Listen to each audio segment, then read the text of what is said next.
Welcome to my YouTube channel. Today we are going to discuss the chapter The Adventures of Toto. इस story को लिखा है Ruskin bond ने।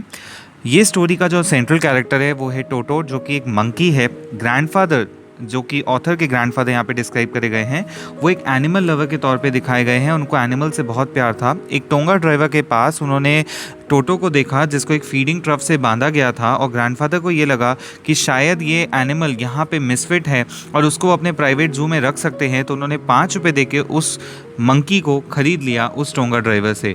अब टोटो को डिस्क्राइब किया गया है as a very pretty monkey. उसके फिंगर्स बहुत क्विक थे और उसकी जो टेल थी वो उसका एक तीसरे हाथ का काम करती थी, और वो ब्रांचेस पे अपने आप को टांग के यहाँ से वहाँ घूम जाया करता था।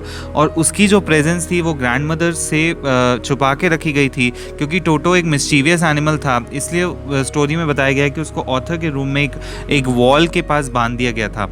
बट जब तक ग्रैंडफादर और ऑथर वहाँ पे पहुँचे, उन्होंने देखा कि टोटो ऑलरेडी वहाँ से भाग चुका है, और जो ऑथर का ब्लेज़र है उसको भी उसने शेड्स में फाड़ दिया है।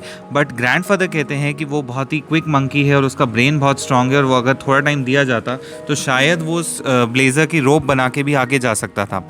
अब टोटो की प्रेजेंस को बताया जाता है और उसको शिफ्ट किया जाता है ग्रैंडफादर के प्राइवेट जू में, जहाँ पे ग्रैंडफादर के और भी एनिमल्स का कलेक्शन है, जो कि स्टोरी में बताया गया है। अब ग्रैंडफादर को एक बार जाना होता है सहारनपुर अपनी पेंशन कलेक्ट करने के लिए। तो ग्रैंडफादर ये डिसाइड करते हैं कि टोटो को वहाँ पे ले जाया जाएगा। अब टोटो को ले जाने के लिए कैनवस का किट बैग तैयार किया जाता है, जिसमें टोटो उस किट बैग के बाहर निकल के बाहर ना जा सके। बट अनफॉर्चुनेटली टोटो अपना सिर बाहर निकाल के दिखा देता है टिकट कलेक्टर को। जो टिकट कलेक्टर होता है वो उसको देख के बहुत ही अनॉय हो जाता है, बहुत ही गुस्सा हो जाता है, और वो बोलता है ग्रैंडफादर से, क्योंकि ये एक चार पैर वाला जानवर है, ये एक डॉग है, और उसको डॉग की कैटेगरी में रख के ग्रैंडफादर को बोला जाता है उसके लिए टिकट खरीदने के लिए।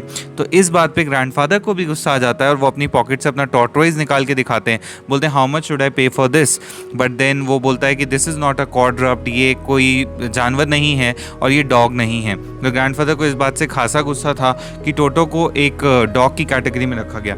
इस स्टोरी में एक और चीज़ बताई गई है टोटो और नाना के बारे में। नाना उनका फैमिली डोंकी हुआ करता था, जिससे उनकी कभी आपस में टोटो और नाना की कभी नहीं बनी, और वो एक दूसरे से बहुत ज़्यादा चिढ़ते थे। ट्रीट ऑफ टोटो बताया गया है यहाँ पे कि टोटो को विंटर्स में बाथ लेना बहुत पसंद था, और वो ऑथर को कॉपी करता था। पानी में जब वो पानी का टेम्परेचर चेक करता था, और जब उसको वार्म टेम्परेचर अपनी बॉडी के हिसाब से सूटेबल लगता था तो उसमें जाके वो बैठ जाया करता था, and used to enjoy the bath. और जब पानी कोल्ड हो जाता था तो वहाँ से निकल के तुरंत वो फायर प्लेस के सामने जाता था और अपने आप को टॉवल से साफ़ करता था। अगर कोई उसके ऊपर इस एक्ट के दौरान हंस दे तो उसको बहुत गुस्सा आ जाता था, तो फिर वो उस इंसान को मारने पीटने के लिए जाता था। तो ये टोटो का पैटर्न था। एक बार ग्रैंडमदर ने एक बड़ी सी केटल रखी थी जिसपे फायर पे रखी गई थी, जिसमें चाय उबलनी थी। टोटो को लगा कि शायद ये पानी उसके नहाने के लिए है, और टेम्परेचर अच्छा खासा पाके वो उसके अंदर घुस गया। बाय द टाइम वो केटल बॉयल होने लगी तो टोटो की गर्दन उसमें अटक गई और टोटो उससे बाहर नहीं निकल पाया। इतने में यहाँ पे ग्रैंडमदर आती हैं और टोटो को फाइनली वहाँ से सेव कर लेती है। फिर एक बार ये होता है कि इनके घर में एक दावत होती है, जहाँ पे एक प्लेट ऑफ पुलाव लेके टोटो भाग जाता है, और टोटो के भाग जाने के बाद वो लोग बहुत परेशान होते हैं। तो जो उनके घर में गेस्ट आए होते हैं वो उनके ऊपर वो प्लेट फेंकता है और प्लेट टूट जाती है।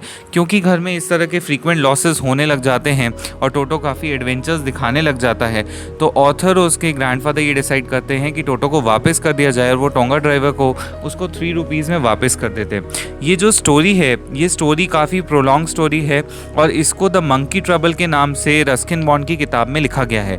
जो स्टोरी आपकी बुक में दी गई है, it is only an excerpt of the story. I hope you like the explanation. Please do like, share, subscribe to channel for more updates. Thank you.